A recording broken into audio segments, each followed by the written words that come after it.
Il s'appelle acheterdesfans.com. Il s'agit d'une agence de marketing digital dirigée par un Français, Thibaut. Le voici. Il a la vingtaine.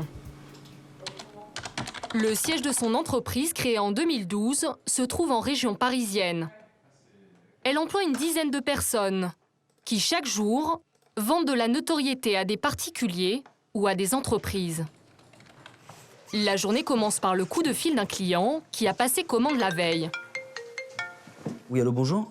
Oui, bonjour. J'ai eu votre téléphone sur acheterdesfans.com Oui, d'accord. et on a passé une commande hier soir. Je voulais savoir si c'était bien pris en compte, comment ça se passait. Je vais regarder ça tout de suite. C'est pour 10 000 fans Facebook non ciblés. Ouais, voilà. Bah, on s'en occupe dans un délai de 48 heures. Les fans, après, ils restent. Bien sûr, il reste dans le temps. Après, s'il y a des pertes un peu trop grosses, nous, on s'engage à les remplacer de toute façon. Ok, super. Ben, merci beaucoup. Pas de soucis, bonne journée. Au revoir. Au revoir. C'est un client dans la musique qui a commandé 10 000 fans Facebook pour booster son artiste, pour qu'il soit un peu plus crédible, je pense, aux yeux des majors, etc., quoi. Ceux qui vont être les plus gourmands, c'est quand même, on va dire, le milieu artistique en général. Ensuite, les petits entrepreneurs qui veulent montrer qu'ils y arrivent, que ça bouge, que leur projet avance. Voici la page Facebook d'un de leurs clients musiciens. Sur son compteur, nous regardons la courbe de l'évolution des fans. Avant, elle stagnait à 0 fans par semaine. Grâce à l'intervention de Thibaut, soudainement, fin janvier, elle monte à 5 000 fans. Aucun des clients de Thibaut n'a voulu être interviewé. Le jeune patron, lui, parle sans complexe de son business. À la base, quand même, acheter des fans Facebook, ça peut être assimilé à une tromperie envers le client, mais bon, on va dire que ça fait partie des centaines de tromperies que chaque entreprise met en place pour acquérir des clients, quoi. Les entreprises ont toujours cherché à améliorer leur confiance en trompant plus ou moins leurs clients. Je veux dire, c'est pas un phénomène qui est nouveau, quoi. C'est juste le support qui est différent.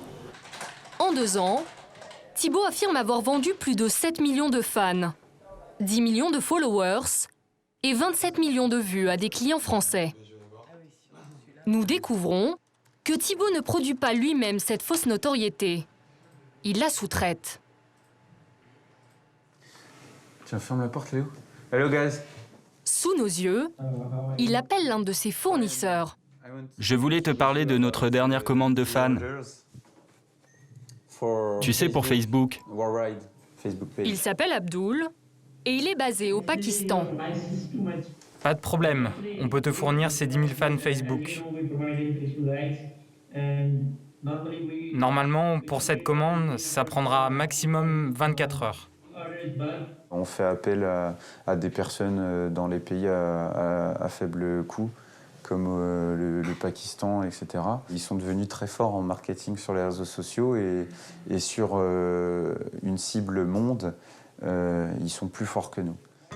Comme pour nombre de produits de grande consommation, la fabrication de vues de fans et de followers est délocalisée. Après 2 années d'activité, Thibaut le patron n'a jamais été inquiété. À l'entendre, il y aurait des techniques pour déjouer la surveillance des géants du web. La première règle serait de ne pas dépasser les 30% de faux. Une page à 10 000 fans, on va lui conseiller de ne pas passer par nous pour acheter plus de 3 000 fans. Parce que après, il commence à y avoir un risque au-delà. Un risque de quoi? Il peut y avoir un risque que Facebook ou Twitter ou YouTube saute la vidéo, le compte ou la page.